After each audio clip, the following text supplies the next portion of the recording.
Tere õhtust, armsad vaatajad! Luna TV on puhkuselt tagasi ning alustame uut hooaega veidi teistsugusel noodil. Oleme eetris BFM stuudios, kus on sellest aastast kõige kaasaegsem teletehnika, mille sarnast mujal Eestis veel ei ole. Sel hooajal on meil varuks palju põnevaid uudiseid ja asjalikke külalisi. Meie oleme Visiooni toimetus ja toome teieni täna olulisemad uudised nii ülikooli seest kui ka väljast ning samuti head kevade algust, sest täna algas ju kevad. Issand Prudence, meil on täna saates peaminister Kaja Kallas ja meelelahutab Brigitte Susanne Hunt. Kas oleksid seda kunagi uskunud?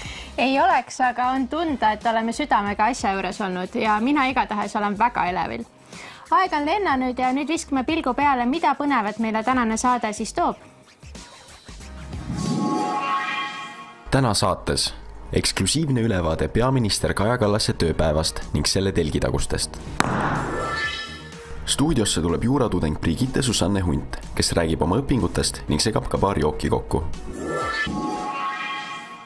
Täna saates käime erinevate ülikoolide avatud uste päevadel, millega ülikoolid teineteist üle trumpavad. Toome teieni kõige aktuaalsemad ülikooli uudised koos kooli sünnipäevapeoga. Nagu sel hooajal kombeks, uurime ka täna, kuidas elukallidus üliõpilasi mõjutab.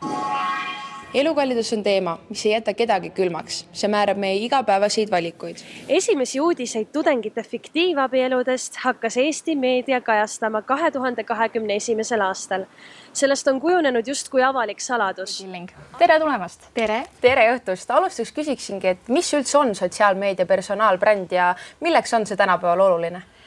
Kairi, et ma saan aru, et TikTok on mingi teema ja seal on mingid trendid ja ma peaksin midagi tegema, ma mingi unusta ära need riisid, sleid, käpid, sul ei ole vaja #for you page'i.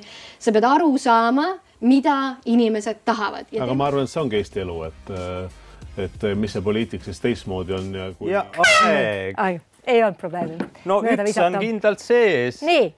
Siis kahele küsimusele ootame sellist kiiret, konkreetset vastust sinu käest. Esimene, kas sa oled kunagi oma kallima telefonis luuranud? Mitte kunagi. Sel ajal, kui mul olid sellised kallimad, kelle puhul see oleks tekitanud nagu teatavat kiusatust, siis end telefoni veel polnud lihtsalt. Ja loodetavasti on ikka enamus inimesi juba aru saanud, et ka siis, kui sa siit ülikoolist diplomi kätte saad, siis on õige pea sul asja siia tagasi tulla. Päris lahe, et sellised võimalused on elukestvaks õppeks erinevates ülikoolides loodud. Sügav veendumus, mis on faktidel tuginev, et see annab kindlasti arutelule kaasa. Ja selles mõttes on see väga tänuväärne, et Tallinna Ülikool on pikalt selle protsessiga kaasas käinud ja oma sellise väga tugeva ja jõulise panuse andnud. Kohtume juba järgmisel nädalal.